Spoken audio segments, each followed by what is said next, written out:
1,128 PSI. Acu? JB Weld. Actually, it's higher than that. It's like 20,000. What? No, JB Weld? The one that I got it's chemical resistant. Oh, no, the regular stuff? Yeah. 20,000 PSI. Yeah. JB Weld's crazy. If you prep the surface right, you can do amazing stuff with that. Think we could put it on an axle shaft and glue it back together? I say we try it. All right, let's do it. Problem is, I think JB Weld is like a surface, like adhesion. I don't know because it won't get down in the middle. Like, how do we drill it? Like, drill holes and stuff so it bonds in the middle? Oh, no, I'm saying like a crack shaft. You just put it on the surface and stick it back together. Okay. I mean, I don't know. I'm always What's good up, for Mike? experimenting. Find new uses for JB Weld.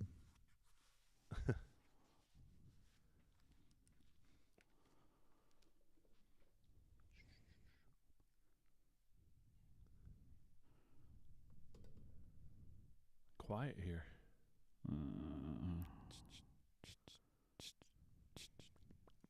Is that live? Where is it live now? There it is. Yeah, we're live. We're live. We're Something's live. Yep. Live, Johnny up, Danny? 5. All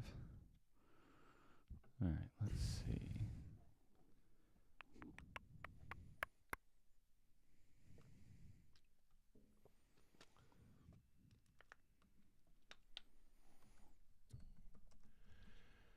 Oh, I'm beat.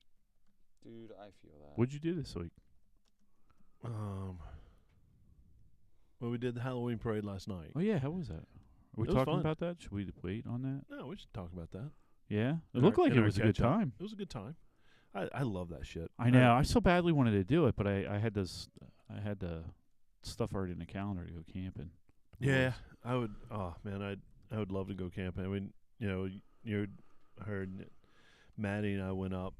Oh, yeah. Yeah, I saw that. That was cool. Oh, it was great. Yeah. It was just you and Maddie? Or? Yeah, well, so originally it was going to be, he invited our team at work to Right. go, Right. and nobody else can go, and I was like, fuck, I'm going. Right. And so it was just going to be me, him, and his wife because she wanted to see the trees and shit. Oh, no kidding. And so Nice. I go up Friday night, spent the night by myself, and then he joined me the next day. Well, when I had forgotten that the Mainers are coming to town, No way. so we wheeled with the Mainers Okay. on Saturday and did everything hard that we possibly could on the east side. Nice. So I mean, did a shit ton of trails. Nice. I also determined that I'm not ever going back to Lower Anthracite. Why? I don't give a fuck. Well, you just spend so much goddamn time there.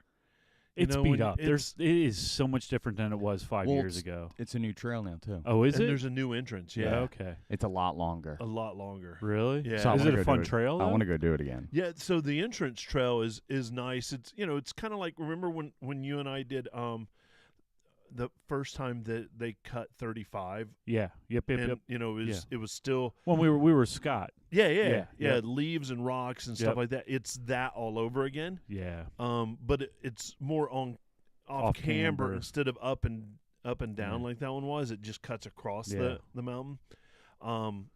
So that it was pretty fun. Yeah. But Is it blue? well, it says it's black because of The other. lower anthracite. Once you actually get to Oh, what we know is okay. lower anthracite, Right, even right, though it's right. all one I trail gotcha. now. So that would be blue getting there, Right. but once you get to lower, it becomes black, right? Yeah. And it's not like it's a tough black. It's a It's a real serious tough one. black, yeah. Everybody made it up, and it was one of those things where you spend so much time waiting on, Yeah. people having to do this approach and this Yep. approach. Sure. Picking and- angles and right. backing up and Pull a line yeah. if you need to, kind of thing. Yep. So there's out of all the times that I've been there, I haven't been on lower in years. I think it's been before you guys. no, you were there when you were there well, when he broke his. Well, we we didn't make it up lower. when we broke his steering Remember the whole day we That was drove? still Oh, two yeah. and a When we half stopped, years that ago. was Yeah, But that was the last time. But I haven't done it completed the trail since I had my TJ. I think Oh, so. wow. Actually, it's probably going back 10 years. Yeah. Wow. And at that time, I don't think it was a black. I think it was a blue. And it's a true black now. It's really chewed out. Yeah. Yeah. There's some new cool lines in there, I think, too. There are. Don't they have bypasses though? Yeah. Up most lower anthracite. Yeah, and they've pulled out a couple of the trees, cut it on the bypasses. Yeah, so it's you can get the you can actually- bypasses pretty easy. Yeah. Yeah. but even that, I would not drive out there Just for that trail. just for that to Right. take the bypasses Right. or. For me, it's not worth it. One of my anymore. favorite trails is it Upper Anthracite. What's the Upper. one where Upper. I don't know if you were with or not when the white XJ when we rolled the control Yeah, arms. yeah, on that was upper. that's Upper. That's one of my right, yeah. favorites. And we came down. No, we went No, up. we went up it. We went up it it. Yeah. because that was also the was at the time Kristen blew out her wheel. No, that was a different- that was a Jeep Tech Day ride. This was just Oh, a right, group of us, like Ricky Santa Mar. Is it Santa Mar? From Maryland. Yeah, In the the JT. JT, yeah. That beautiful JT that I Yeah. mauled on the tree. And Neil was with, and Yeah. there was I forget his name. The the guy was a Blue XJ. Blue XJ, Yeah. yeah. Colin That's it, Colin. Yeah. with the ox lockers. Yeah. So yeah, I do still like that trail. So if I go on that side, but now they're using that, and it has to do with land management. Mm-hmm. Now they're using that as the entrance to Whiskey Ridge and the pit. Really? Yeah, because you can't You can't go up it anymore. like 51. You can go up it, right. but you can't. You know that kind of dirt road that kind of connected the top of Upper Anthracite all the way down to the entrance of Lower. Yep. That's all off property now. Really? Yeah, so you can't go. We're gonna let it grow back or whatever. Reclaim. I guess. Yeah, so we'll talk about Jeeps and Java a little bit on here. Jake, it was good. What's up, Mike? Ron, Jerry, Dave, Neil, I'm gonna shoot you a message and call you then. Neil.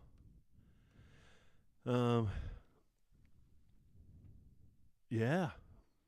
So all right. Looks like we've got a good group of people on. So Yeah, that's right. It was Neil's birthday ride. That's what it was. I forgot about that. Yeah. That's right.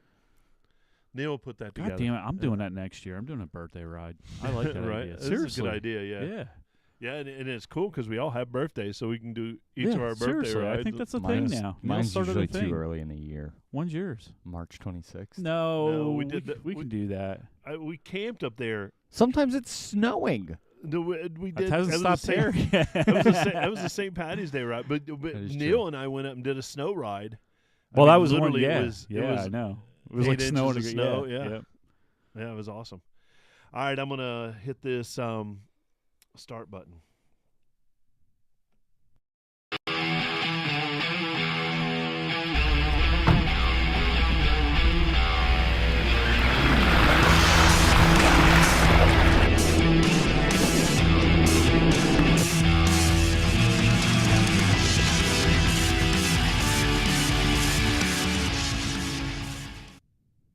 Well, hello, everyone, and welcome to the Jeep Life podcast. We are that podcast that celebrates that Jeep life and everything that has to do with it. And, man, it's just great to be in the studio tonight. I am Jeep and Terry, and I'm joined, as always, with Break It Bill. What's happening? What's going on, man? Not much, man. I'm tired. Dude, it's good to see you. You too. Yeah, For the 15th time this I weekend. know, right? You're working your ass off, though. I'm trying. Yeah. Trying. And to my right, your left, the man, the myth, Dr. Don, back in the studio. What's Yeah. up, man? Almost was right. Like it's been a while. It's been a hot minute. Yeah. All right. I Feels almost good had, to be I back almost in had here. to start renting out your chair. I know. So we I was could pay wondering. for I'm it. like, man, seriously. Every time you do the intro, you know what song plays in my head? What's Dire that? Straits, Money for Nothing. Yeah, because that's about what we are. Yeah, absolutely. Passive aggressive, I guess, but Oh yeah, because they do kind of speak in those terms, right? yeah, I don't know. It's just I don't know. It's every time you're like, all right, let's get something and hit the button, and it's like Dire Straits is playing in my head. Oh, dude, man, I love me some Dire Straits. How about it? Love me Dire Straits. What a week. A lot of jeeping has gone on this week. A lot of jeeping. I know that. You and I have been working a lot. We're busy getting ready for a certain event. Yep. And so I know that you got your business going on. I got like toothpicks holding my eyelashes. I'm like, we go to Jeeps and Java today, and I go, yo, you about ready to head north? Let's caravan this up. He's like, nope, I'm gonna go work. I'm like, son of a bitch. Do they just have a cot back there for you? Maybe. Yeah. No, and hey, it's crunch time, so you got to get it done. Yeah. Yeah, no kidding. Yeah. Yeah, I'm lucky enough that, my work, when I need to do the extra work, I can do it from anywhere. Yeah, parts don't design themselves, dude. No, they don't. No, they don't. And but let's talk about Jeeps and Java. I mean, I know I've gone down with Don, and it's kind of a regional absolutely fun time, but Quadratech started doing them nationwide. So that's exciting. But man, today was huge. Well, so this wasn't the first one. No, They've had others. So this is the second one back in the area. Yep. But this is the first one that they're partnering with Mopar. Mopar Parts, yeah. Yeah. Wow. So Mopar Parts is sponsoring Jeeps and Java by Quadratech, and it is just going to grow from here. They had food trucks. They had a couple vendors. Back the Blue was there. Yep. Quadratech was obviously doing a couple giveaways. They had giveaways from other companies as well that wanted to, get their brand out as well. Is this the last one for the year? Are they gonna? It is the last local one. Right. There's one in California and one in Texas. Are we doing the the California one? Yeah, we are. All right, cool. We're gonna go cover that. We got Patreon. California. We're coming. No, we're not. Patreon's negative numbers. Maybe next year. Like took a personal loan against Patreon. I know, right? So they did have a scratch and dent tent for the first time in a while. Oh, they open it up. They do it like they used to, where they'd everybody would stand there, and all of a sudden they open it, and it's like the floodgates. Opening the floodgates. Really smart about it. Kind of kept things quiet ahead of time till about Thursday. And then started kind of prepping it and everything. But it was wildly successful. They also did it a little bit differently this year. So they put in the morning, they filled the tables. Yep. And then as things started getting bought, they started putting more out. That's so smart. It wasn't like a mad dash in the morning, get the best thing ever. Yep. It was you had to be there. Because that's how it used to be. Right. I mean, it was, there were like fights for parts. Oh, yeah. It was so cool this as is shit. Definitely. MMA, Quadratech. Right? Yeah. A cage match. Yeah, seriously. Heck yeah. And there's something to be said about the excitement of that. That's a lot of fun. Yeah. But I think it's bullshit, right? That it really was kind of frustrating. Who's the fastest person to get over there and elbow their way in? It wasn't as bad as I make it out to be, but it could be frustrating. Like you would have your eye on something, and you would go for it, and somebody already had it, and it all depended on where you were at in line, and Yeah. So and I think it's cool because the scratch and dent thing, it's a real thing. A lot of times in the past, I know that wholesalers will grab some of that stuff and sell it as well. I don't think Quad will ever do it online.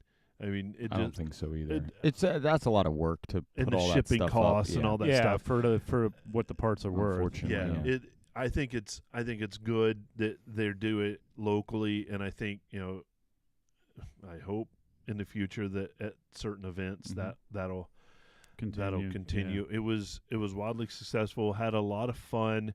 I got to MC the event. You're just good at it.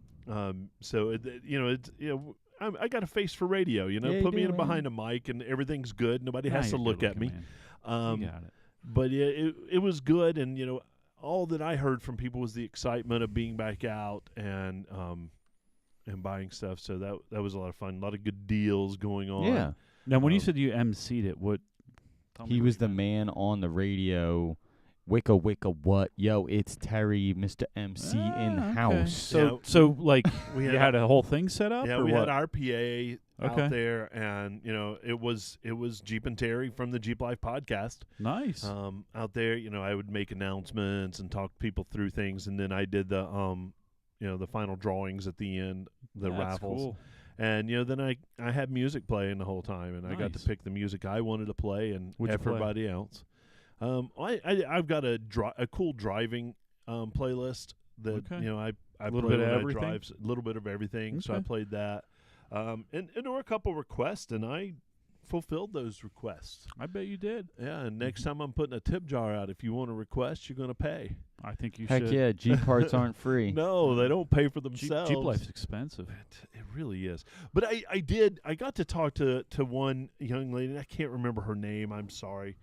But she had just bought a new 4xe, and this was her first outing period with any Jeep. And she told me she had like 400 miles on this Lucky her. JL 4xe. Did you give her an AOAA free pass?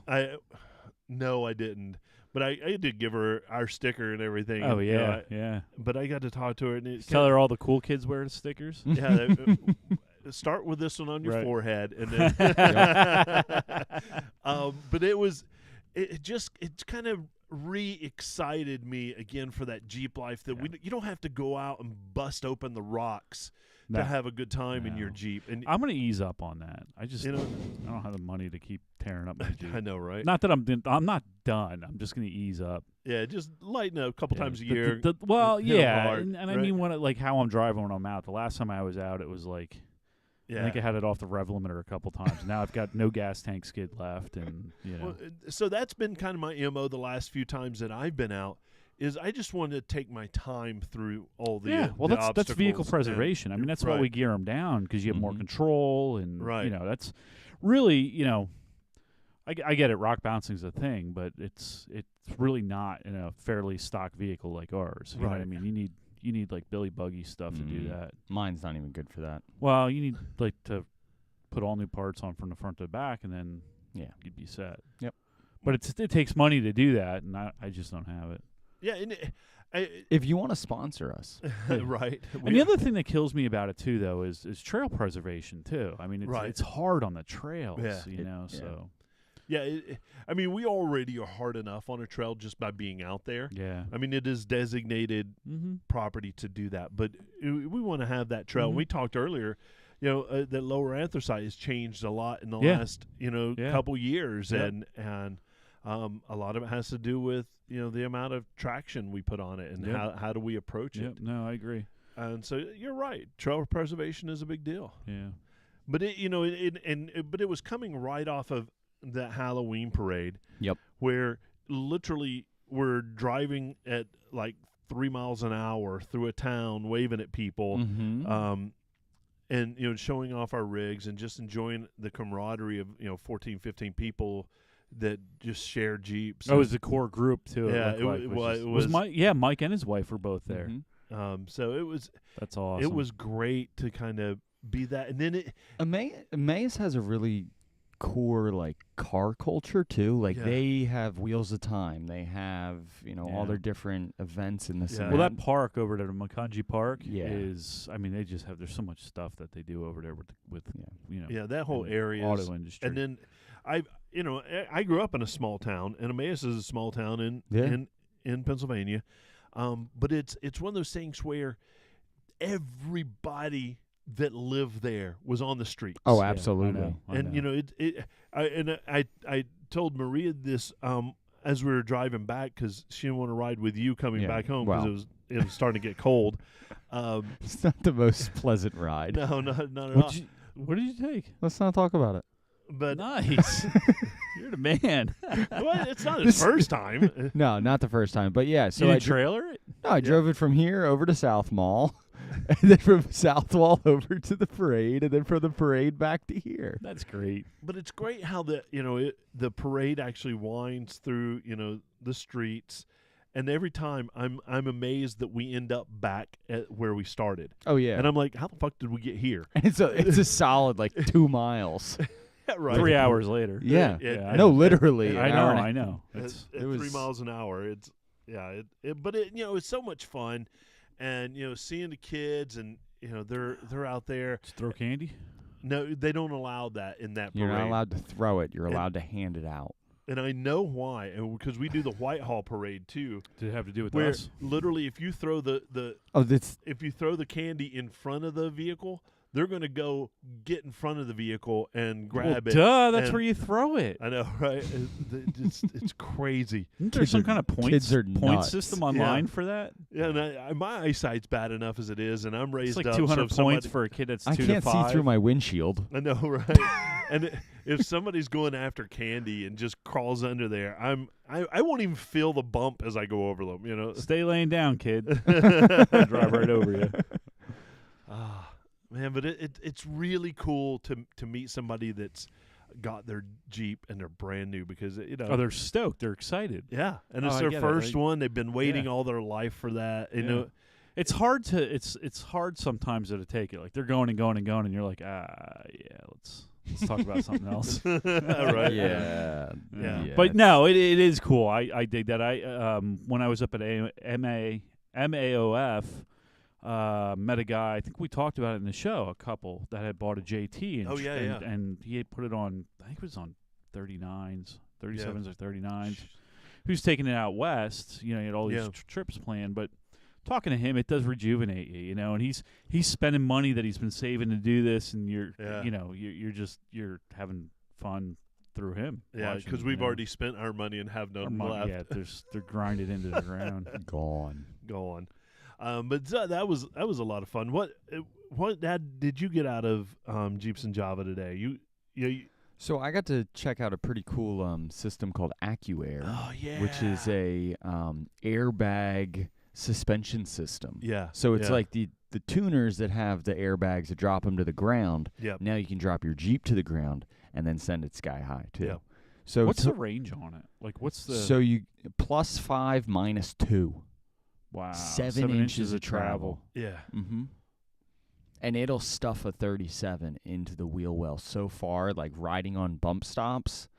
What is it? Is it use factory bump stops? Or do they have something else? It's something inside the the bag. You can ride the bump stops and not tear them up. You can ride, like, it's designed to ride the bump stops. I'd love to just hit that shit in the highway like 80. I know, right? 5 inches down to like -2. Yeah. Yeah. So SRT it was SRT mode. it was freaking sweet. Sparks from the shock towers. So yeah, that was pretty cool. He was out there demoing it. You can articulate each individual corner. You can do your Carolina squat. You can do your northern rake, whatever you want. Yeah. That was very cool. I mean, and that JT is really nicely. Heck yeah. Nicely so, built. what's he marketing towards this? Like overlanding, right? This is a big thing for overlanding because of loading them. Right. Yep. That's exactly. Yeah. He had a rooftop tent on it. Yeah. He had a full rack system. Yeah. It was fully loaded. I've been following him on Facebook and on YouTube Yeah. Since I ran across it, and I think that was his big thing, like loading it and stuff. Mhm. You can keep it pretty level. And Yeah. that's really cool. Right. It's like an engineering feat right. too. It really because it is. articulates and so I mean, a whole different set of spring rates and. So it's including the kit. It's 4 airbags, 4 shocks, the compressor, the tank, skid plate system, all your controls. Is there springs or no? No. Okay, I misunderstood you. I So thought the you said there bag were goes springs. into the spring where it was, perch, right? Okay, So gotcha. that's your bag setup, and That then it has makes the more shock sense. behind it. I thought when you said it earlier, it You was went in the inside, middle, yeah, right? right. And because that's how they use like the load leveling stuff for the trucks. They This is stuff a the full bag in the- replacement. Okay, that's cool. And then all your ride sensors, control arms. I could see it flex, and I mean, why not? It's essentially it's got spring rates. I and- think there's also a setting that you can. He was talking about one of the presets that you can put it into like off-road mode, Mhm. and it changes how much the yeah, bags probably compress. it may this and dump that. air out of a bag when it's compressing too. Yeah. You know what I mean? Yep. To give it. I think there's also a way that it can share air between the 2 bags in the front, so you can Yeah, well, that would make total sense. That's pretty cool. We need to talk to him. Yeah, we'll have him on the show. We Yep. talked to him. His name's Brian. Very He's interested coming. to come on the show. I'm bringing the questions. Heck Yeah. yeah. I'll prepare him. Exactly. So All right, Dr. Don's gonna go to school with you. 30 pages of questions. Mhm. I'm that student. Yeah, right. You only have to get 15 correct, though. Yeah. So I mean, you had a good question. We're gonna. Last week we started with the camping and everything, and I think it's winter time, and we start thinking about slowing down, and overlanding is becoming a thing. So this is kind of a good kind of. We're going to talk a little overlanding a little bit later. It's my new thing. I like it. Ooh, and as we wind down with everything, our events page is getting a little bit smaller, but we do have some things coming up immediately, and some off in the distance. Yeah. Next weekend's Boo at the Zoo in Cape May, New Jersey. God, I wish I had the weekend free. I know, same. Yeah, I don't. I don't either. And then on Sunday is the New Jersey Fall Jeep Invasion Makeup day. Makeup Day. Right. Rain date. Yep. And that's in Ocean City, New Jersey. That's where you can get your Jeep showcased on the boardwalk Oh, that's so cool. in Ocean City, New Jersey. Yeah. And then we're heading into November pretty quickly. So November 12th to the 13th is Virginia Beach Jeep Fest in Virginia Beach. Yeah. Virginia. Is it in Virginia? I think so. In Virginia. Yeah. And then also November 12th is Apex Off-Road Wheel to Heel, and I'm definitely going to be there. Don just committed, Yeah. and I'm not letting him back out. Nope. So There are some factors that it depends, but I might be there see too. if you're on this side of the country. Yeah, right. I get back a day before, I think. Maybe. Ooh. Yeah. It's cutting it close. We'll inject you with like coffee and whatever. Well, he's gotta, whatever you he's need. got to do the shakedown run on his new Jeep. Oh, that's Yeah, right. that's Yeah, right. There you yeah, go. man. Yeah. There you go. We'll have to do a whole big thing for Terry when he gets back in his Jeep. Aw. You know, like Yeah. when those military people come back and their Oh, dog yeah. comes and runs and jumps on him. So we just drive him over with his Jeep. Yeah, right. What's with you and driving people over tonight? I don't know. Let's probably change the subject on that. But it and SEMA happens between. And that's in what we've there. been so busy Yeah. with is prepping Jealous. for SEMA. Yeah. Don't be, man. I've been Oh, there. I've been there 4 times now. I know. But I love it's it. a little different when you're preparing a booth and four Yeah, no, I go. vehicles and- We Yeah. do the education thing. I just Yeah. get to walk around. That's the cool side of things. Yep. Right. No, we're showing, and we got, oh my gosh, so many products going out this year from So many. Quadratech. Yeah. I did, some of the product descriptions. And there's just For- so for many SEMA, moving yeah. parts, too. Like, I think people don't understand, like, what goes into putting all that stuff together. Well, it's funny because, I mean, we're basically 2 weeks away, and there's already parts that have been shipped out. Like, Oh, they already lot. had Everything to be has. crated. And Everything's out there. Yeah, so Yeah. it's kind of a big deal. Doing it in the Vegas Center again too. They got a new Yeah, building up. new I heard. building, Yeah, yeah. the West Hall. Yeah. That's going to be all the off-road and Yep. overlanding stuff Yeah. all combined. That was always split up until this point. Yeah, so Yeah. it'll be a lot of fun. That's cool. So if you don't know what SEMA is, head over to SEMA, SEMA.com. Is it or- .com? .org, I think. I think it's, actually you're right. It is a .org because it's a, Nonprofit. Yep. Yep. and, they have great information on the website too, great links to all the vendors and everything that's out there. Yeah, SEMA is it's the largest car show in the world. Aftermarket. Aftermarket car show. Yep. They actually, I think it's the largest in the world, period. They have the API. What I don't think is it API? They have, so SEMA has one that they run for like factory parts. Apex. Apex, that's Yeah. what it is. Yeah, Apex, but I don't think Yeah. that's as big as SEMA. No. But SEMA does a lot of good. They do a lot of lobbying for the automotive industry. They actually got involved pretty heavily in education. They give out a ton of scholarships. They have sort of a special program for students to Yeah. come out and see, that we've taken our students out, to see the show. Great careers page too Yeah. for all the students. Yep. Maybe next year we can try to have somebody from SEMA on the show. That might be cool. That would not be a problem. We can do that this year, actually, after SEMA. Yeah. of Yeah, I course, was going but to say yeah. they're probably all No, jamming up. we'll make, that's a good idea. We'll make Yeah. that contact. That'd be cool. And just to give you a scale, there's 250,000 people approximately attend this event. Yeah. It's jaw dropping. Like when you ride in on a monorail. Oh yeah. Yeah, and all of a straight sudden, up Japan. there's hoonigans are out there doing burnouts, and Ford has the Raptor jumping off his stuff. It's like some kind of crazy. Yeah. It's like Travis Pastrana or whatever his name is. Yeah. Like one of his YouTube videos. There's just Basically, it's Candyland for me and Don. Right. yeah, it seriously is. Yeah. Yeah, Like I walked around there until I passed out. It was like 4 days later. Like they found me in a garbage can somewhere sleeping. And also, they just don't do showing of vehicles. They do like all like detailing stuff, repair. So tools, Window tinting, tinting, music. I need everything. my windows tinted. My front windows tinted. I don't know if I would do that. I can't see out mine at night. That's Well, what there's I new want. stuff though. There's new ceramic stuff that they're doing. That they say there's no adverse effect looking out of them. Oh, really? Yeah. All right. I'll look into that. Okay. We're getting into tinting, Neil. That was great. Squirrel. Oh, yeah, and then I get to go to Moab after SEMA. Shut the hell up. And play around a little bit, so that'll be a lot of fun. Shut the hell up. Yeah, I'll be jeeping. I'm not talking to you for the rest of this. Hey, Don, how's it going? Good, buddy. How are you? You hear anything? Yeah, Something not going on much. in the background. If I knew that's all it would take, I would have started. I would have led with I that was shit. just gonna say, start with that. Oh, all right. Well, we teased it earlier. We talked about it last week, and I think it's pretty cool. We all love to camp.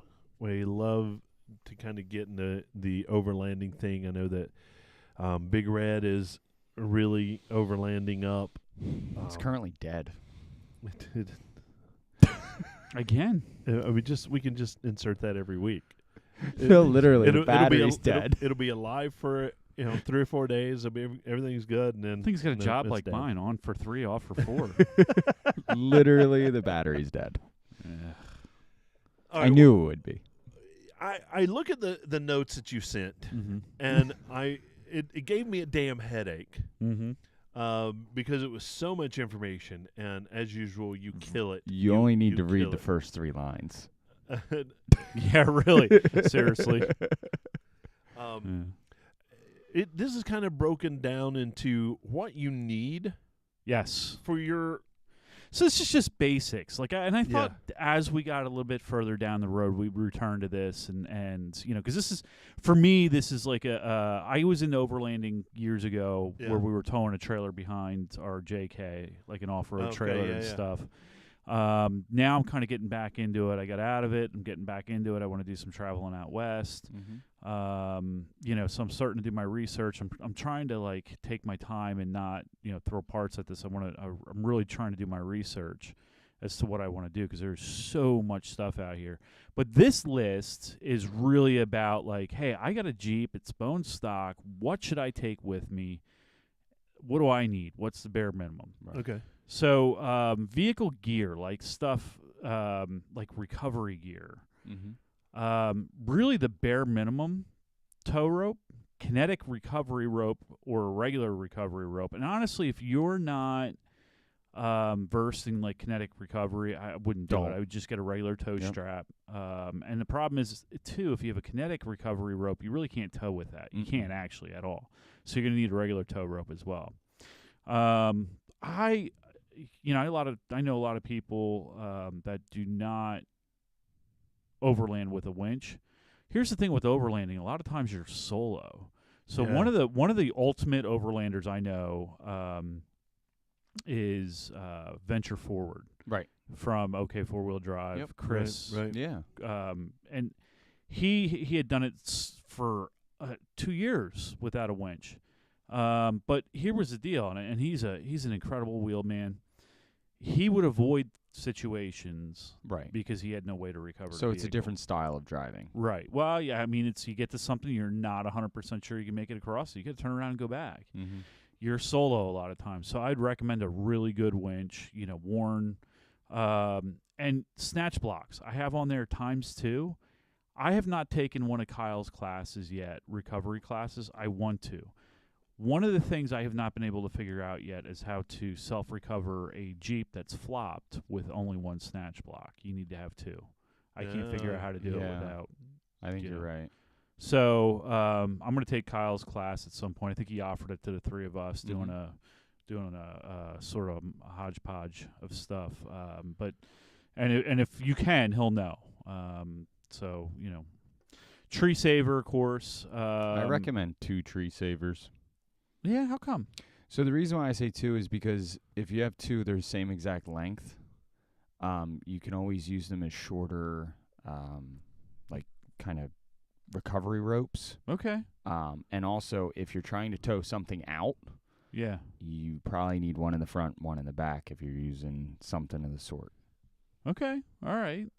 I get it. I get what you're saying. Mm-hmm. The other thing I would throw into that gear bag would be a winch line extension because, again, sometimes you're not necessarily. I watch one of the guys I watch occasionally is the Story Till Now, and he's up in British Columbia. Maybe Mark Campbell can. They know each other. They have to. I'm sure all Canadians know one another. They all eat from the same bacon stick. So, no, I've seen him at points where they're in terrain where there's no trees, like it's not a good tow spot. So, definitely a winch line extension, and go from there. And that is a basic recovery kit. I mean, there's so much more you can add to that. Yeah. But that's a basic one. And the other thing I'm going to throw out there, and I fall victim to this all the time because I was just born cheap. Don't buy cheap stuff. I cheaped out. Like, I got a Warren winch, but I got an Evo, so I got the Chinese made. It is slow as hell. And I guess it's kind of good for safety reasons, safety stuff. But, snatch blocks, make sure you're buying good stuff. Warren, Factor 55, tree savers, etc. Vehicle parts. You got to carry some stuff with you because you may be out. If you're doing some long term. Yeah, I mean, some of these trails, you're in the middle of them. There's 20 miles to either end to get back to, Absolutely. Yeah. So first and foremost, you always need to have a full size spare tire with you. That's not how you spell spare. There's a few of those in full here. size a pair. Yeah, I just start typing like crazy. Valve stems. So you really don't need to debeat a tire to take a broken valve stem off. You can push it back in and survive with it. Even if it has a sensor on it, it'll bang around and a sensor may be shot, but in an emergency. Yep. And then, you kind of do got to debeat it to put the new one in. But so, contrary to belief, I have seen these new valve stems that you put them in from the outside. Yes. And they work. It's part of a repair kit. Right. I forget where I saw that. Somebody's selling them with a repair kit. Basically, you push your valve stem into the tire. It's got doesn't it have like a nut on it or something that compresses it? It's like a boat plug. Yeah. Basically, a glorified boat plug that you put it in, you push your old valve stem in, you put it through or something of the sort. There's a rubber collar on the inside, right? And you tighten it down, and it creates Squashes a seal. It. Yeah. Until you get it to a shop, right. because you do need to take out temporary. And depending on the wheels you have, like my fuel's the valve stem. There's no knocking it off. It's in the middle of the wheel nearly. Yeah. But some are not, and chances are you may knock that off on a rock, so you need to have one. Mm-hmm. Yeah. Spare valve cores, valve stem cores. Yeah. I don't know how many times I've aired stuff down, and if you don't have air down, like if you don't have Brooks or something like that, you're going to end up losing one. So and they leak too from us constantly airing down and airing up in the dirt and the mud. Mm-hmm. Also, pro tip, make sure you keep valve stem caps on it because it keeps the dirt, water, and mud out of them. Yeah. I'm going to go even further and say make sure you use metal ones. Yeah.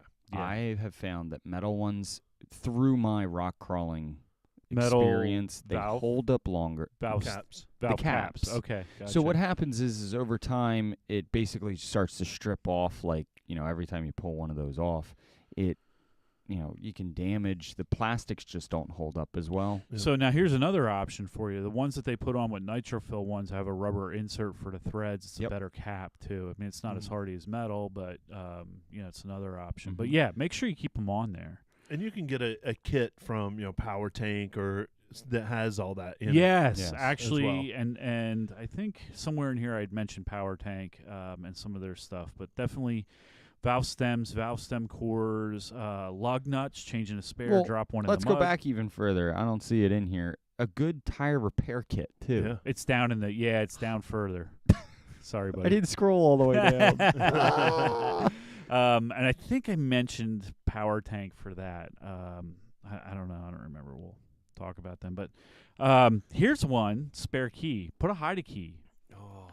Did it once. Dropped some keys in a very deep mud puddle and was not able to recover them. So we had to drive into a dealer, have a new key cut. Luckily, it was before we had key codes on. Right. I only have one key as it is. Well, we should. You and I don't have to have them reprogrammed. Right. So we can just. I do.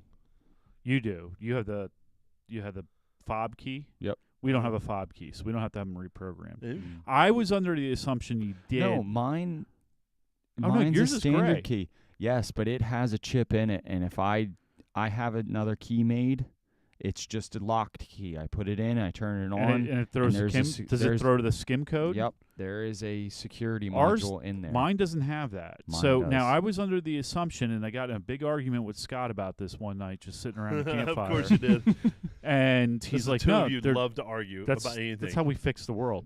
So we we're talking about this. And I'm like, "No," because back in the day, the gray key meant that it was a skim key, and so I get into it and I start doing some digging. Turns out that on the newer keys, the gray key. Now yours is older than his and mine. Mine's a 15. Right, you're 17, I'm 18. The new gray keys don't have the skim in them anymore, so there's no skim module in it. Huh. So we can just get a key cut. Now I'll double check. I'll run your VIN when yours is in and double Yeah. check. It'll tell me on there.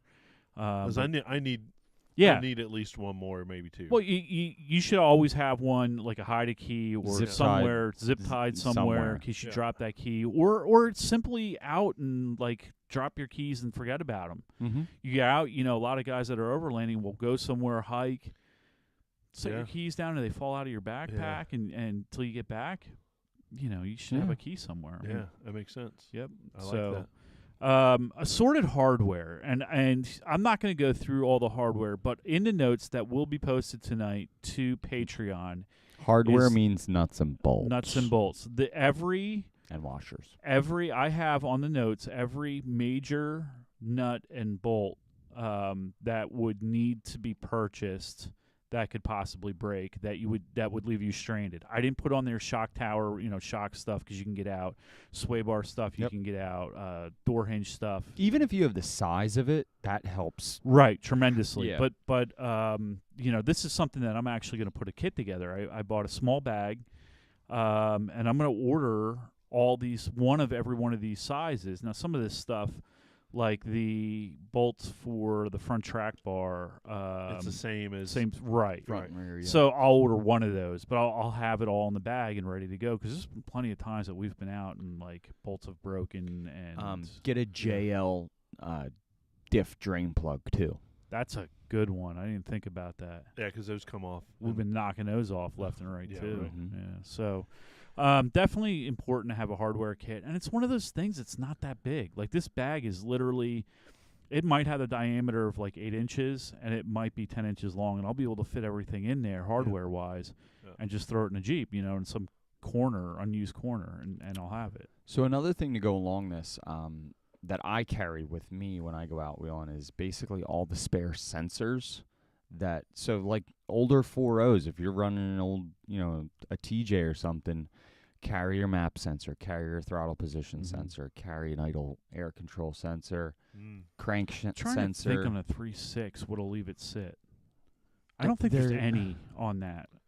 Like a Not throttle too body, much. but you're not going to carry it. No, That's you're a not gonna carry it. $1,200 Yeah. part. Not too much on a JK, but like Yeah, a the map TJ's sensor, it's a pain in the right. ass. The A crank sensor will leave it sit. right on a 4-liter. Yep. Yeah. Your idle or your distributor pickup, if you have like the older 4.0s with a distributor, Before the coil. Yep. Coil your plug, pickup coil, Yeah. that'll leave it sit. And none of those parts are that expensive. I mean, no. everything is under $50. Yep.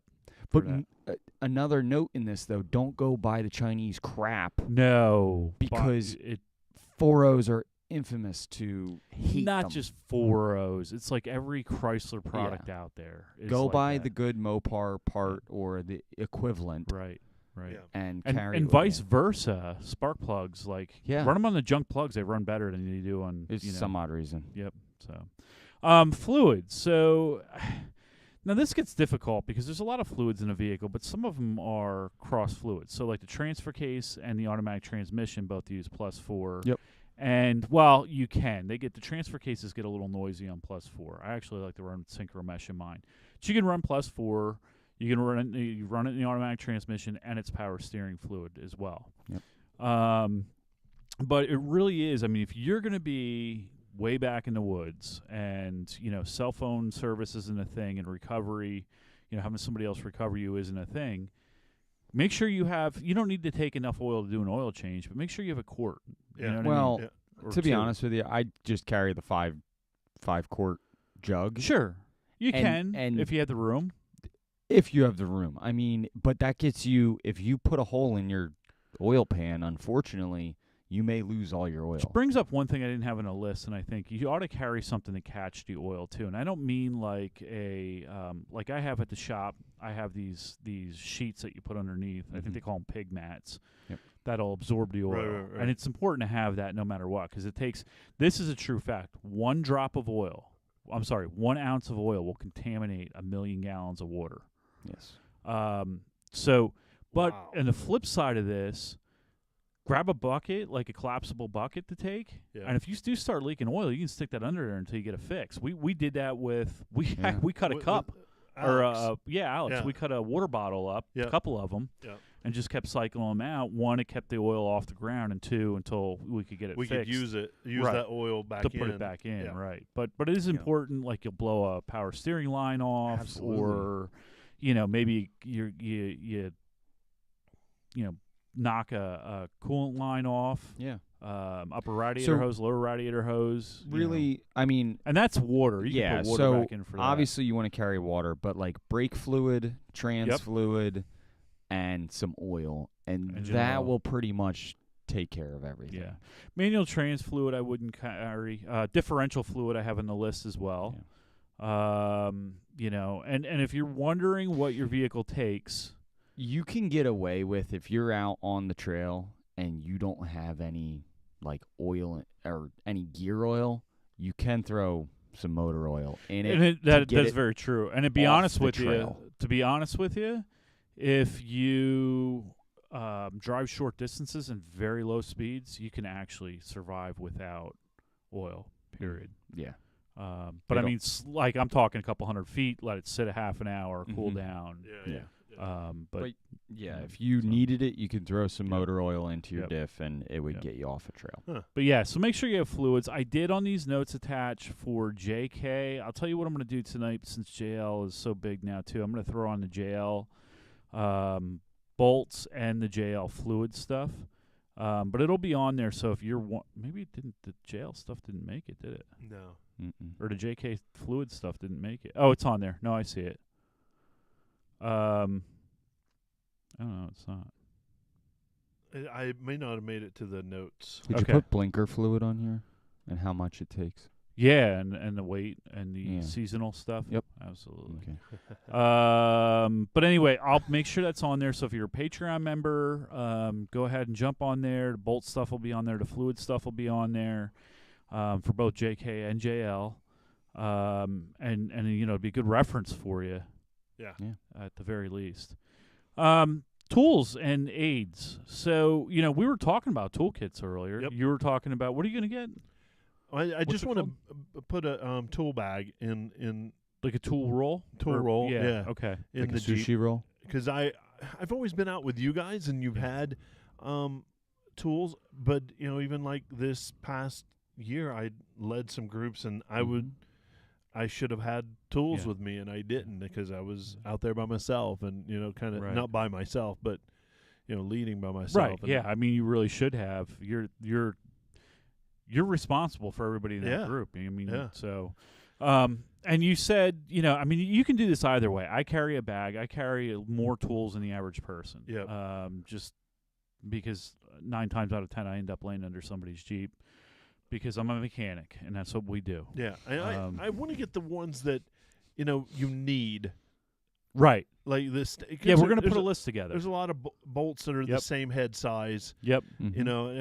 You know, maybe definitely a 10 mil, definitely 16, 17, 18. You should get 19. 2 10 mils. 2, 3, 2 deeps, three shorts. No, you brought up a good point, and I said, well, pick out the tool roll you want and send it to me so I know what kind of space I'm working with. Yeah. But we're going to put together, and we're going to put it on Patreon as well, a list of tools that are a must-have for JKJL. I think we can go even further and get some, create a list links of Amazon and something. Yeah, like that no, too. absolutely. Where to get the stuff? Mhm. We'll do some shopping around and looking for what the best deal is, and sometimes it's not good to buy cheap parts or cheap tools. Sometimes it works, depending on if you don't use it a lot, you don't need a lot, and it's not a high torque situation. Yeah.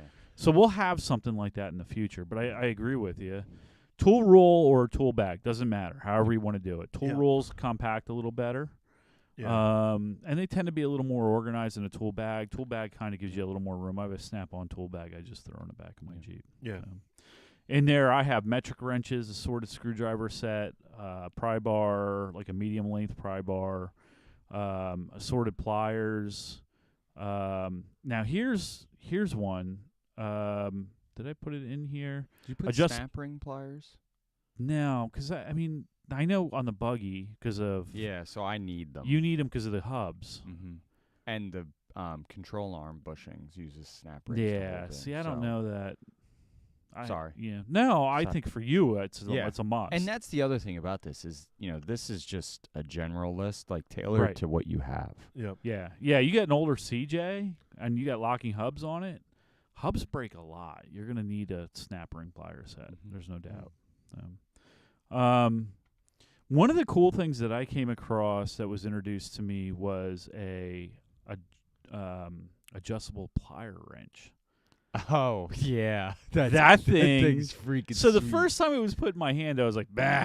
Yeah. And then, but as you ratchet start working shit. with this thing, I'm like, this is the shit. Yeah. So I think everybody should have one. And basically what it is like a rib joint pliers, but it's got a flat side. There's no teeth on it. It's made to put on nuts and bolts. It reminds me of the old robo wrenches. It kind of does. But K'Nex makes a really nice set of them. You can find them on Amazon. They're not super expensive, and it's bailed me out multiple times. Mm-hmm. I use the tool so much at the shop, I walk around with it in my pocket. It's just so universal. I put in there, you should have a good 1/4" 3/8", 1/2" socket set. I have my 1/2" stuff separate from my 1/4 3/8. A magnet, digital multimeter. I would not recommend using a test light anymore. I would jump on YouTube, do your research, learn how to use the basic functions of a digital multimeter. Yeah. The problem with the test light is, depending on what you're testing, you can sometimes create you don't have enough of a voltage drop across the load device when you use a test light, and it'll smoke a module. Oh. So you have to be really careful with those. Zip ties. Lots. Like this is going to sound stupid and it's going to sound really janky, but zip ties, electrical tape, assortment of electrical connectors, a little bit of spare wire, duct tape, and that miracle tape and epoxy will go a long, long way. You're not fixing this thing permanently. Right. You're getting it off the trail back to a place where you can get it serviced. And then have the mechanic curse at you because you use so much JB weld. Right. And we were talking about that That's tonight. So epoxy, like in a pinch, regular epoxy has it's like a 20,000 PSI limit on it, which is through the roof. Yeah. And sure, it takes 24 hours, but let's say you're out in the middle of Colorado, you're 30 miles from either side. You're right in the middle of a 60-mile long trail. Listen, you're going to have to set that epoxy up, set it up, and camp out, and wait for it to dry. If you got something like maybe a cracked oil pan or something like that, you don't have any other options. Oh, carry. This is going to be so weird, but I heard this today. Granola bars with high molasses content. For what? You can use them to patch a gas tank or a oil pan.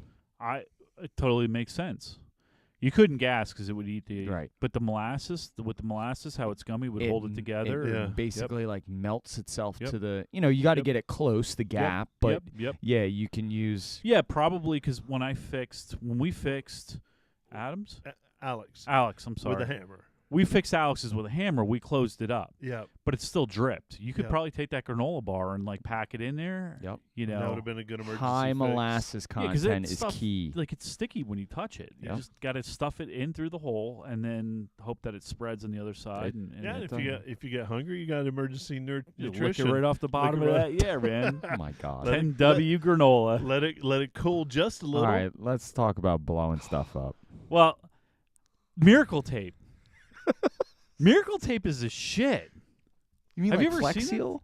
No, Flex Seal's a shit too, but you don't need that in your overlaying kit. Miracle Tape is stuff that it's like a rubber, it's almost like electrical tape, but super stretchy. It's what I used to patch the LPG line on my camper when we were up that one. Remember, right. it was Yeah, like yeah. a squirrel chewed through it. We had Yep. no heat, and I was like, hell with that. Like this stuff will hold on power steering lines if you have a hole or something like that. Yeah. It's really good stuff. It's on Amazon. I checked today. It's All not right. expensive. Tire repair kits and tire repair kit like Power Tank has stuff. I also recommend having a way to refill that tire. I'm not a big compressor guy anymore. I like my Power Tank stuff. But if you don't want to buy a whole Power Tank kit, you're not airing up and airing down all the time, get a Power Tank power shot, and that's enough to fix. You could probably bead one tire. You can probably refill one that's leaked down. It's light. It's small. Yep. Camping equipment, real basic equipment. Like this is what I'm camping with right now when I go out. Cooler or a 12-volt fridge. Right now, I did have a 12-volt in the black Jeep. I don't have it in the other one because I don't have the power outlet back there, and that Dometic used like an absorbent amount of electricity because it was an older one. But I have a Yeti cooler I throw in there. You should have some kind of shelter, whether it's open shelter or vehicle supported shelter. Up to you. It's all your preferences. We've kicked this around. Everybody's different. Everybody's needs are different. For me, rooftop's not going to work. I verified that this weekend. I need a roof rack on there, and I need to put stuff up there. I cannot, with so many kids. So I did a the past couple of weeks I've done research on camping and everything, and I was watching some YouTube channel, and these guys in their Yodas went out and they had a shelter, a tarp tent, if you will. Yes. That thing had to have been, a 30 by 60 Yes. or 30 Yeah. by 80. Yep. And they were able to get their vehicle under it Mm-hmm. and their tent under it Yep. and everything under it, the way they strung it up under Mhm. trees and everything. And, the whole time I'm watching this, I was like, first, this is impractical for their use. But then it started pouring. Mm-hmm. And I'm like, if you have to do some kind of emergency Mhm. repair on your Sure. vehicle, Yeah. and you're talking about letting something cure overnight, Yeah. you don't want that vehicle out in the rain, Mm. but being able to have that tarp, and that tarp folded down into, a very small Yep. space. And I was like, oh, that's So brilliant. what Terry's talking about, and this is an old camping trick I'm starting to see come back around, like trend again. But it's just a tarp, and then they run a rope right through the middle of it, tie it off, and then they stake the corners, stake the sides down to the ground, and you have an A-shaped tent, essentially. Yeah. The people are using them for winter camping because you cannot, if you're running a wood stove, like they have those wood stoves that you can backpack with that break down real small, you can't have a floor in them. So they're starting to use them again, and for that, and they're putting, you can buy them with backs and fronts, and then the wood stove has an outlet for it. I forget what they call it, what the official terminology is, but yeah, it's slick, and you're right. It's nothing more than a couple tent pegs, a rope, and a tarp. Yeah. Essentially, it's a great. Yeah, and you could even keep one end high. You can do it 8 feet up off the ground, tied to a tree.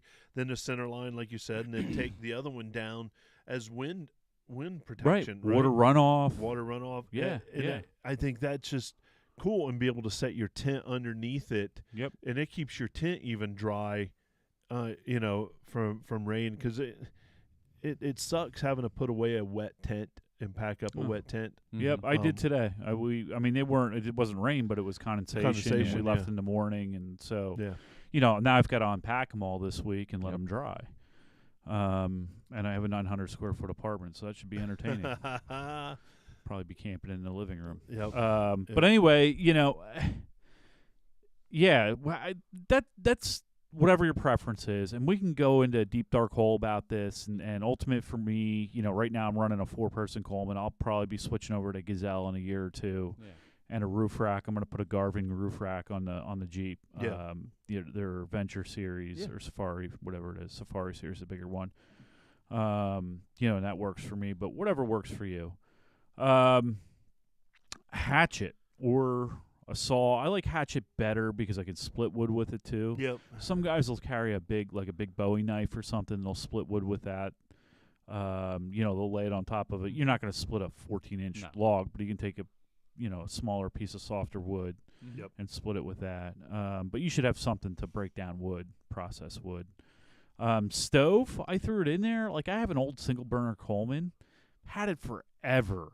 I mean, it's got to be 25 years old. They don't even sell them anymore. But it works. And all I really ever use it for, most of the cooking I do is over a fire. Yeah. I like to cook over a fire. But I use it to heat my coffee in the morning. I percolate my coffee, you know, or tea at night, you know, if I drink, sometimes I drink green tea at night. So it works good for that. Or if you want to heat up some stew and you don't have a Blackstone, you know, something like that. Sleeping bag doesn't have to be a 0 degree, you know, it doesn't have to be an LLB. You can go on Amazon and grab one for $15. It'll work fine. Is it as good as like the bean I have? No, but it'll work, you know. Sleeping roll, like a foam mattress or something to sleep on. You know, ultimately the luxury setup is an air mattress, one of those, or a cot. Or a cot. Yeah, I do have a cot, but it's huge and it's heavy and I don't carry it. A lot of the overlanders are going with a couple. There's a couple brands of lightweight cots that are out there that, you know, basically set up. They're all built on the same technology as you know, some of the tables and everything. Yeah. So I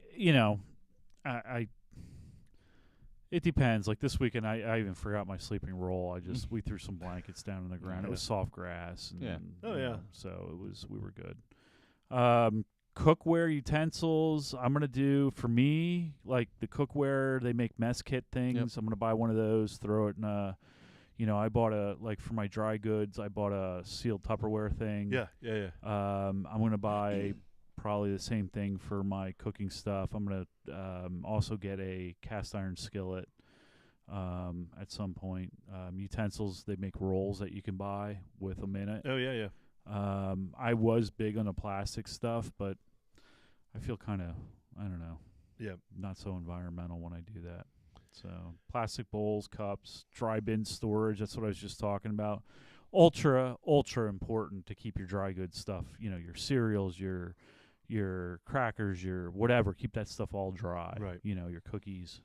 Some if you're a coffee drinker, French press or a percolator, however you want to do it. And then the next one, safety equipment, is probably one of the more important ones. And I put first aid kit in here, and I've had this discussion with Scott, like what should be the standard one? You know, and what we've come up with is it really depends on your level of training. Like, okay, so I'm CPR certified. I've got a first aid certification as well.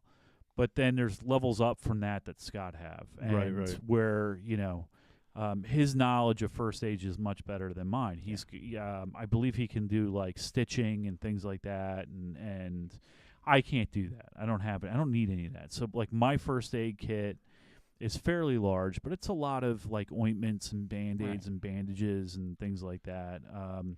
I did put in here though, because I did take a first aid training class, tourniquets, and they make these tourniquet kits now. They're $17. Cozy is the name. I mean, it's easy to use. You don't need a certification, and it's something that you really should have. I especially doing what we're doing. You're gonna, you know, splints. We can take the bandages in the first aid kit and find some tree sticks. And if we have to, or tape. whatever. But a tourniquet, I mean, you can use belts and a stick and things like that. It doesn't work as well. But this for $17 is foolproof. Good to have. Yep. Also, I have another thing in my I keep in like the glove compartment or the center console is stop to bleed. It's I have that like my that first powder. Yes, I have that in my first aid kit. It sucks, but it works. Yeah. And then last, I mean, listen, if it really gets down to it and you can't stop the bleeding, you start a goddamn fire and you take all the hot coals and pour it on that wound. Done. They're not going to bleed anymore. No. Just throwing it out there. Matter of fact, scorch it. Listen, throw them right in the fire and it'll be done anyway. Just roll around in the coals, asshole. I told you my first aid training doesn't go very high. No. Fire suppression devices. I don't carry it in my Jeep, and I really should, but I have a dry chemical, which is, it's good for everything except for like magnesium and metal fires. Right. I really don't like them, but, it's like a necessary evil. But now it's an Element E50. It looks like a flare. Yes. And it almost looks like you're lighting a flare, and it's dry chemical. Oh, yeah. I believe it's like a dry chemical. Yeah. But it's the size of a flare. So I'm actually going to pick up a couple of those at some point rather than strapping a fire extinguisher to my roll bar. Yeah. So that is my short version of what you really should have in your vehicle. Another thing about those elements is they don't go bad. Right. Don't they? You have to have a fire extinguisher. Right. A fire supposed extinguisher to, has to get recertified every 5 years. Right, but those elements, they don't go bad. You start them and it's more or less like a chemical smoke that is produced. I think it says like a CO2 that starves the oxygen out. Yeah, it starves the oxygen. Right. But and they work really. I've watched them on YouTube. Yeah. They work really, really well, like in actual vehicle fires and Mm-hmm. stuff. So. That's the short list. Like I said, we could add 10 pages more of equipment. There's max tracks. There's shovels. Right now, this is the basic setup. Like somebody said to me, what is the basic stuff I have to put in my car? I'm driving across the country. I'm going to hit some green-blue trails. What do I need? Yep. This would be what I would recommend. Oh, it's a perfect list. And I know that I was camping a week ago. You were too. And, it's starting to get colder.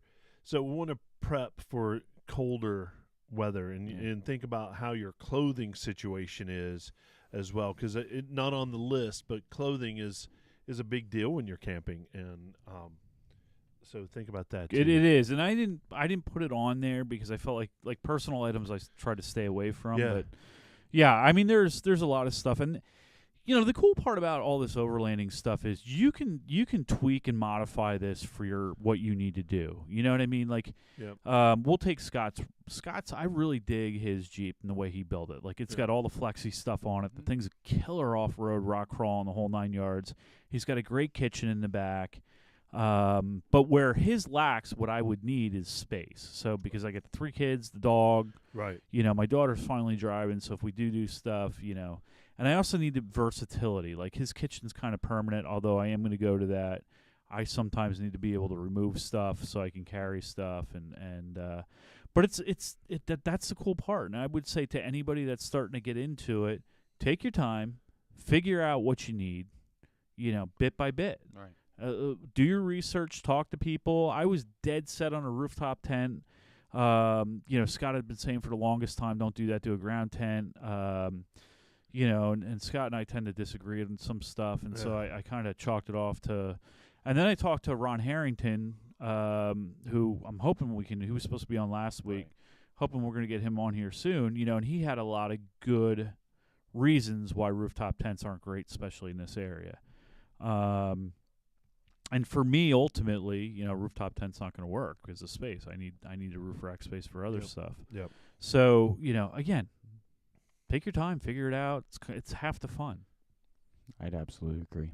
Cool. Well, thanks for all that research, man. And Sure. I know that we're going to throw all that stuff on the Patreon page as well, so that'll be there for you to access. I'll actually have that done tonight, and I'll have that on there before midnight. I have an article as well that went along with kind of what you guys were talking about last week. You were talking about cold camping. Cold weather camping. So I'm going to put a kind of a generic how to diagnose and replace or fix propane heaters. So cool. whether it be RV based or marine based or general like mine's diagnostic. Right, mine's a Mr. Heater that I needed this weekend, and I went to fire it up and check it, and it was a no go. Yeah. Oh, So I just took pictures and notes, and so Cool. that'll be up probably by the end of the week. Awesome. nice. And where that's getting posted is our Patreon website that you can help support the podcast. And that's the only way you get access to this special information or exclusive content from Don and the other members of the podcast. So that is Jeeplife Podcast on Patreon. Just give us a search in the search bar, and you can subscribe for $3, $5, or $10 a month. And that is going to basically just paying for all the needs that we have of the podcast. It's not free to put this thing on. No. We're going to do for our $10 listeners within the next 6 months. We talked about it early on and just never got around to it, but we'll do a listener ride. Heck too. yeah. We'll do it at Absolutely. AOAA. We'll give everybody plenty of notice. And Yep. So. If you would like to be on the podcast, give us a phone call at 484-891-1172. You can be on the podcast because why not? I'll play that voicemail. Heck yeah. And then obviously we have all of our other social medias, YouTube, Instagram, Facebook. Make sure you hit that like, subscribe. We're getting up there in the YouTube numbers, so we might be getting a free giveaway again. Ooh. Once we hit 1,000 subscribers on YouTube. Nice. So make sure you go YouTube. I like it. That's awesome, man. Thanks for your research. Thanks for everybody. Yeah. Dude, so good to have you Yeah, man, it's felt in good the to get back in pilot the seat Yeah, again. it felt good to be back in here and hang out with you guys. I missed you guys. So Yeah, man. So for Break It Billy, Dr. Don, here's Jeep and Terry, and here's a big Jeep wave to you, everybody. Cool. All right.